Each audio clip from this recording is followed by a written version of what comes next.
Teal dear, let's talk about the supposed red pilling of popular internet feminist Laci Green and why I don't trust the whole affair for one single minute.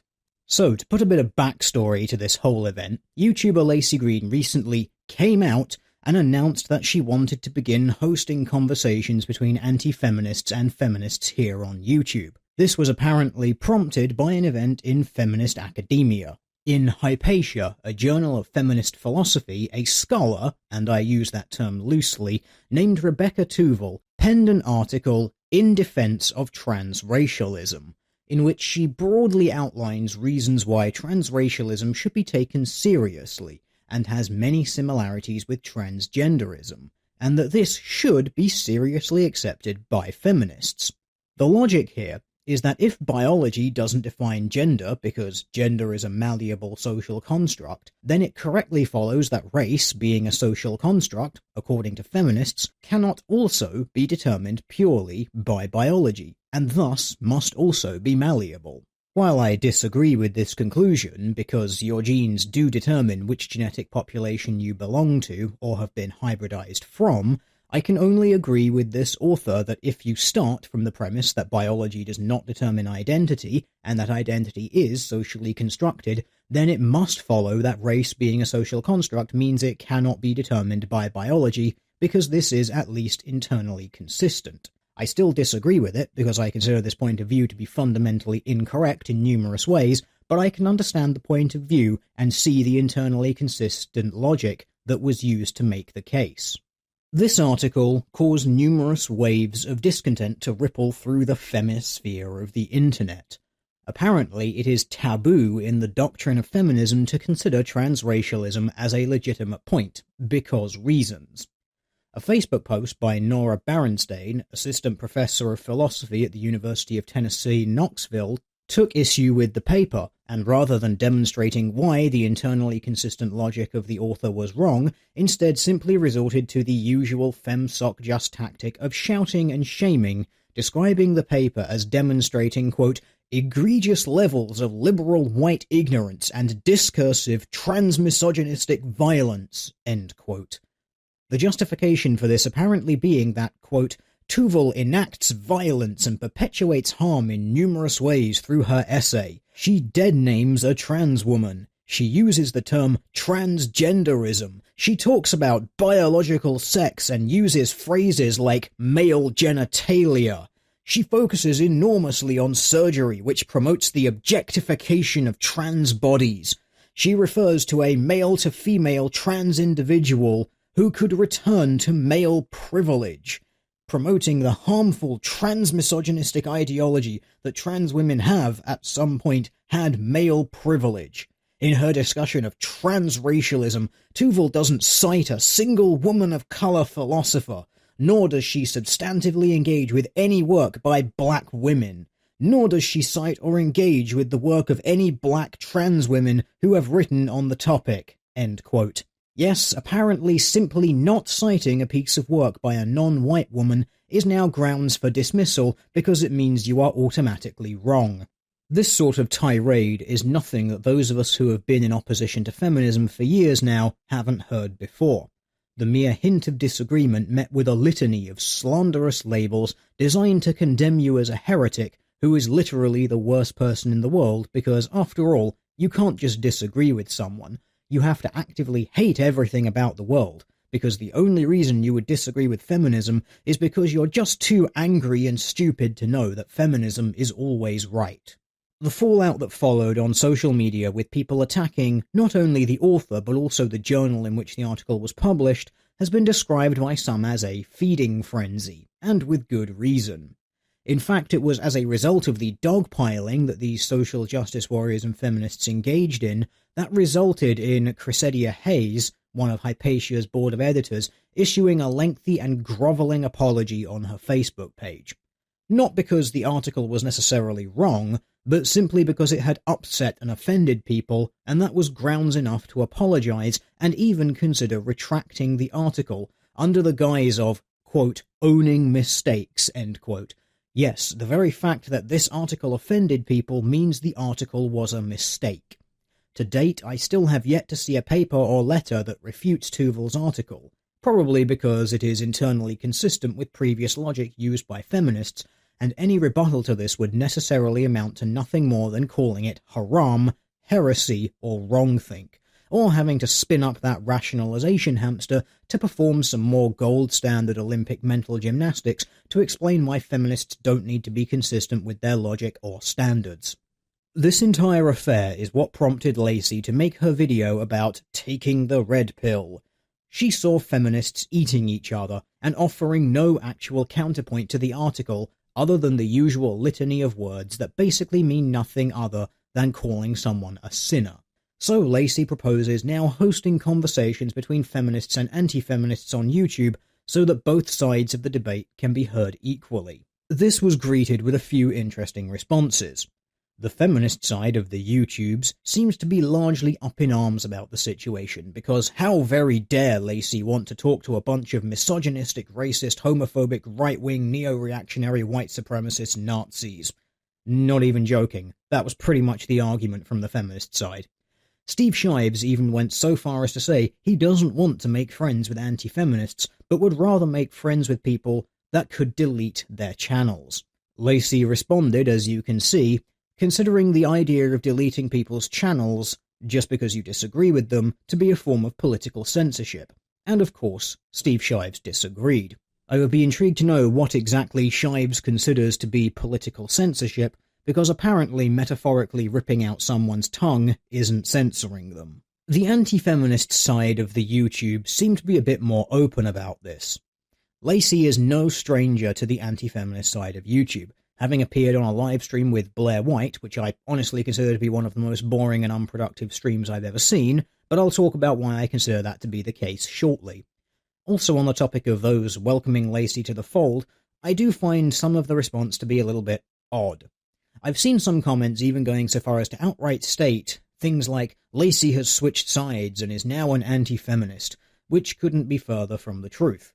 In her video, she never states that she's changed her position on feminism. In fact, she still considers herself to be a feminist, just a different kind of feminist to the feminists who are ranting, raving, and generally whining about the Tuval article while providing no evidence to back up their angst. I find the willingness to embrace her with open arms and not one single shred of skepticism for her motives and a seeming total lack of questions over her previous content to be a bit odd. This brings me around to the other reaction I've seen, which is people saying that they will refuse to even consider Laci to be genuine in this interest until she apologizes and retracts some or all of her previous points and videos. This position I consider in many ways to be more legitimate, bar the part about apologizing. I don't consider at this point an apology to be meaningful before engaging with her, lest we simply end up in one of those I won't apologize until she apologizes and she won't apologize until I apologize sort of scenarios, at which point nothing will get done at all. So what is my take on this, like it matters in any way at all? Well, I don't trust this entire move of Laci's at all. Now let me explain why. Laci claims to have always been a skeptic, and to have even been skeptical of some of feminism's claims, and to always want researched evidence for things. And yet this is the Laci Green who, as I've demonstrated in previous videos, posts a user manual for how police are supposed to use a piece of software to code and report rapes, as if it's a source showing rape statistics. This is but one example of her simply not doing any sort of legwork that indicates a genuine interest in the topic at hand. Further to this, I remember back to her livestream with Blair White and how Laci would use her own lived experience as proof of something, and then deny Blair's lived experience as evidence, stating that she was just talking in anecdotes. It seems pretty clear to me that Laci is still quite happy to pick and choose what evidence suits her, and when to use it, and has little to no interest in actually being consistent with any sort of standard.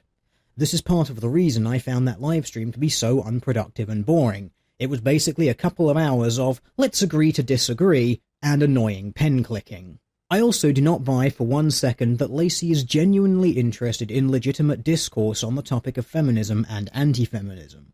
The main reason being that that dialogue has been happening for some years now.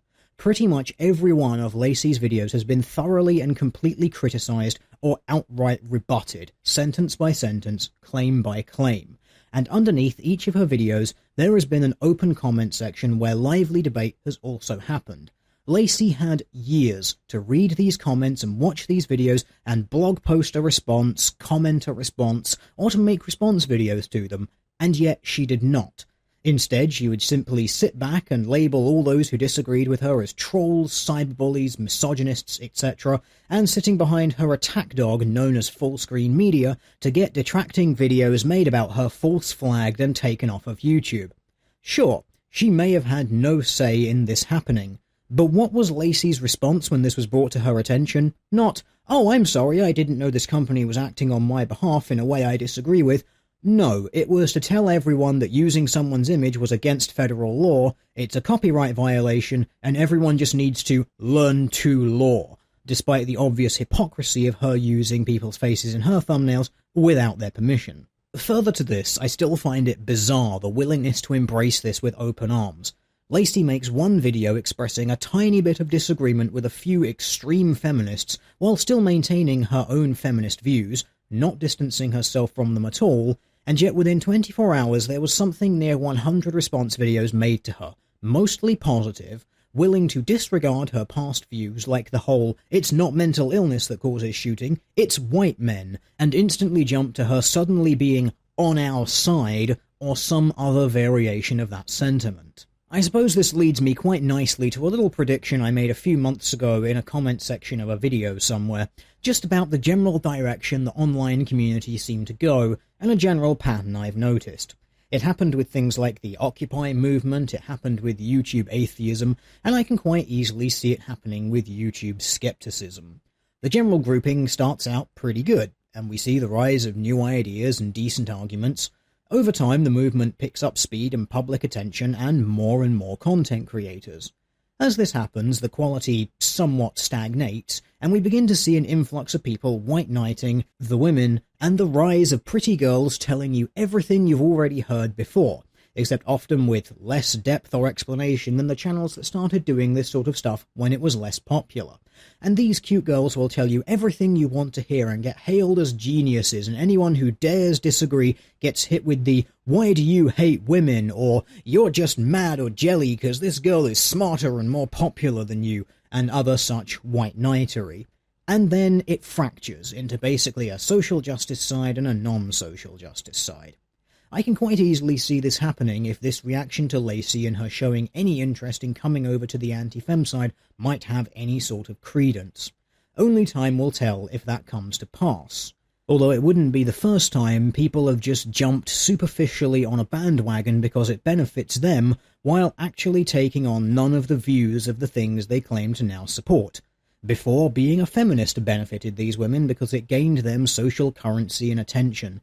Now, being an anti-feminist benefits them for the same reason. It's not a hard pattern to spot if you're willing to look for it. Unfortunately, as we all well know, gynocentrism is why we can't talk about gynocentrism and its related uncomfortable truths. If you want proof of this, I'm going to call it now. The last paragraph that I've just read will be the most complained about segment of this video, with people thinking providing one exception disproves the pattern, which it doesn't. Anyway, why now have this change? What happened? Well, I think it may simply be a bit of fair weather bending in the breeze. Feminist channels and content on YouTube are becoming less and less popular.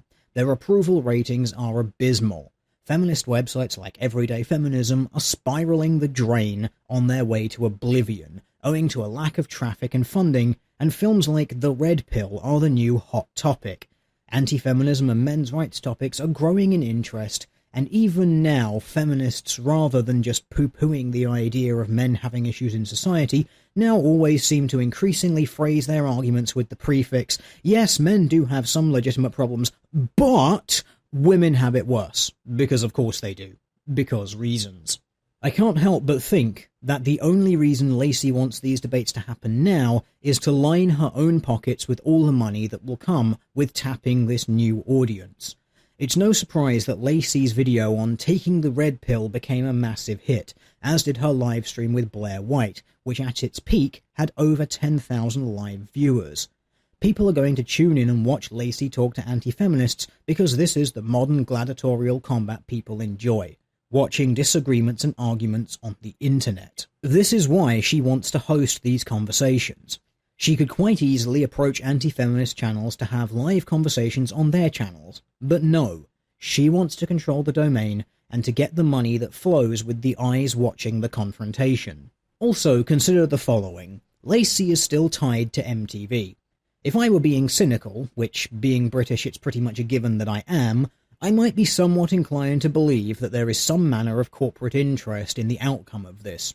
MTV has been going heavily down the femsoc just route for years now, and has received the backlash that such a strategy receives because people are sick of the race-baiting, anti-male rhetoric that comes with this sort of content. What better way to test the waters of a new type of content topic than with your poster child for feminism? It is abundantly clear to people that anti-feminism is popular and pays the bills. The money being made by big anti-feminist channels is not to be sniffed at, and looking at the recent explosion of content creators making this kind of content signals a very clear direction in which way the winds are blowing. This could be an attempt by MTV to do a bit of rebranding and slowly begin to make a transition to something more popular and thus more profitable by capitalizing on a market that is relatively untapped. Direct conversation between feminists and anti-feminists. Of course, the involvement of MTV in this is mere conjecture on my part, but I do think that the transition to something more popular is part of Laci's motivation for this sudden change of heart. Of course, I could be completely wrong about this, and maybe the Tuval affair was a genuine splash of cold water for Laci that made her finally realise that feminism is cancer. And since she's finally been on the receiving end of the "you're just a sexist, racist, homophobe, transphobe, right-wing, white supremacist" rant, that maybe that's opened her eyes a little bit to the lack of actual argumentation offered by feminists and social justice types. However, I will still caution people to take this with a massive grain of salt. Given Laci's propensity for using bad sources that are out of date, inaccurate, disproven by other sources, or simply don't support what she's saying at all, I would be very skeptical of her taking a genuine interest in discourse on the topic. While I don't expect her to apologise and retract these previous statements, indeed she seems to have no intention of doing so since she is still a feminist and hasn't actually changed her position on anything except finally being willing to have some manner of dialogue, I also don't expect her to talk in good faith as evidenced by her livestream with Blair White, wherein she dismissed lived experience of someone while using her own lived experience as valid data, and where she simply rode over any sort of statement in disagreement with her. For example, a statement that the FBI 2% false rape claim was wrong, Laci just hand-waved it away and said something to the effect of, "Oh no, I've got sources that prove I'm right, so you're wrong, now let's talk about something else." I don't expect in live debates like that on YouTube, especially informal ones, for people to instantly have at their fingertips a myriad of sources available to contest points, but I do fear that any YouTube debate will simply descend into how it seems 99% of them go. Two people talking past each other, each asserting that they know what they know, and never actually producing any evidence to back up their points. If these talks do go forward, then they would have to be set up as proper debates, with legitimate sources presented and cited during the talk, and ideally traded beforehand so the other side can actually analyse the information of the opponent for its factual accuracy. But those are just my thoughts on the whole saga. Hopefully it's given you something to listen to and a bit of food for thought.